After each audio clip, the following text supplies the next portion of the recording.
Ireland's maritime area extends to almost 7 times its landmass, one of the largest sea-to-land ratios of any EU state. This area contains considerable natural resources and opportunities for sustainable development that will help support our coastal and island communities if managed properly. This bill is described as a technical one to update and gather different national and international laws concerning our maritime space. It outlines different types of maritime zones and attempts to clarify some of the state's rights regarding each one. However, with these rights comes responsibilities. The law in its current form and policy context does not address the obligations that accompany the rights it asserts. For this bill to achieve its purpose, we need to have greater coordination, crucially the involvement of sectors impacted, and proper resourcing of the state bodies that will be expected to regulate activities and enforce the law, hundreds of kilometres out at sea. I wish to highlight 3 points in relation to the bill: an absence of due process and involvement of impacted communities, the capacity of state services to enact our rights and responsibilities, including an incident last week involving an Irish fishing vessel, and an absence of climate and biodiversity obligations. Firstly, the absence of pre-legislative scrutiny should be a matter of concern for all of us.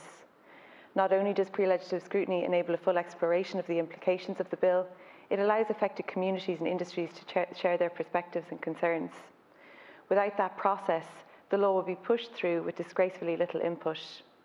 Coastal towns and villages, fishing organisations, maritime tourism, rescue services and volunteers, energy and geographic experts, and sailors all have vital experience and knowledge that could and should inform this law. Without those inputs, we have to ask, whose interests is this bill? The final version of the maritime planning system was rushed through against the objection of fishers and many of us, and the Maritime Area Planning Bill is on the way. While it really is encouraging that proper attention is being paid to our maritime space, it is wrong that it is not being done in partnership with the relevant communities and sectors. Ministers can point to consultations and meetings they've had, but what mechanisms are actually in place for people to challenge aspects of the laws that go against their wishes, or to contribute to laws that are rushed through, that directly affects them? Not only do fishing and coastal communities feel as though the government is ignoring them, they often feel it's working against them. The fishing protest in Cork last week is the latest example of a deeply frustrated sector that, despite assurances from government members, feel there's little interest in supporting the industry. It should also be noted that this bill is under the Department of Foreign Affairs. Fishing communities are already burdened with trying to keep up with obligations regarding the Department of Agriculture, Food and the Marine, and recently they have new requirements to the Department of Housing and Local Government and Heritage. Basically, they've been pushed around between sections and departments, unsure of where to go and who has responsibility for what. So instead of streamlining issues, recent changes appear to be kind of complicating things more than anything. Inshore fishers in Dublin and the East Coast are experiencing disruptions with surveys for potential offshore wind farms, limitations on their capacity to fish, which are being posed with little consultation and vastly insufficient supports. They've also made the reasonable request for formal structures to allow developers and fishing communities for facilitated mediation and arbitration if necessary. The Department of Housing is working towards a seafood offshore renewable liaison process, but is unsure on arbitration. There is a very clear need for this type of mechanism. Inshore fishers are making very sensible and very reasonable requests. If they are to have any faith in the new planning system and offshore developments, these structures need to be put in place.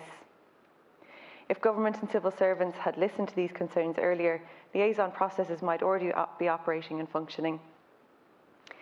There is a value, not to mind an obligation, to listen to the experience and perspectives of people who live by the sea and depend on the sea for their livelihoods. Unfortunately, this is another bill that is ignoring this wealth of knowledge. And I suppose it's just worth noting in relation to that any of the people I spoke to in fishing communities welcome the introduction of offshore wind energy, but at the very early site investigation stage are losing out on 2/3 of their annual income.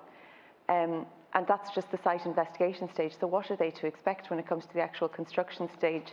And I think if we want to have offshore wind energy, which we all do, this just has to be done in a fair way.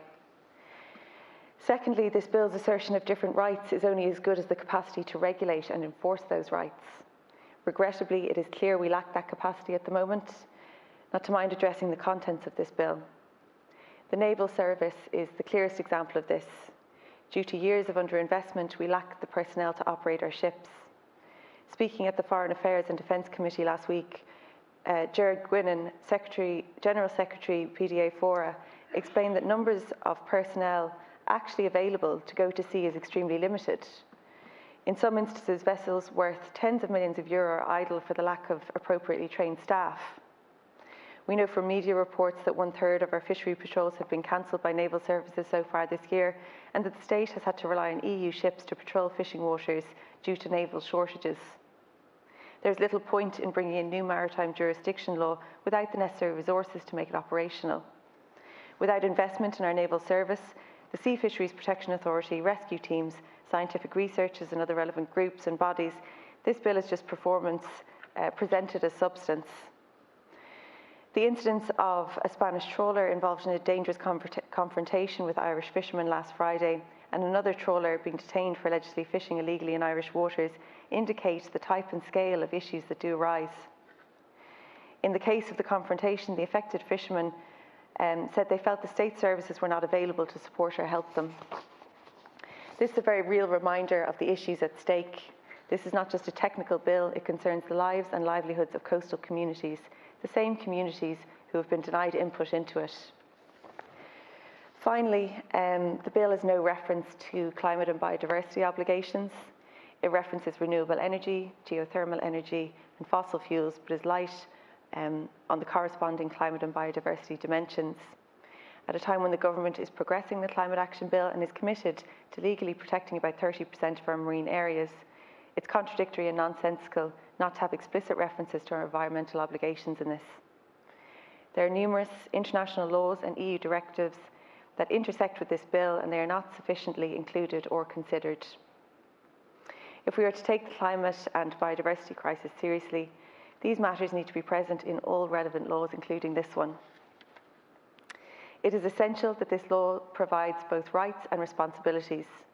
We need frameworks to encourage the sustainable development of our marine resources, structures to protect sustainable and inshore fishing, and mechanisms that really value our coastal communities.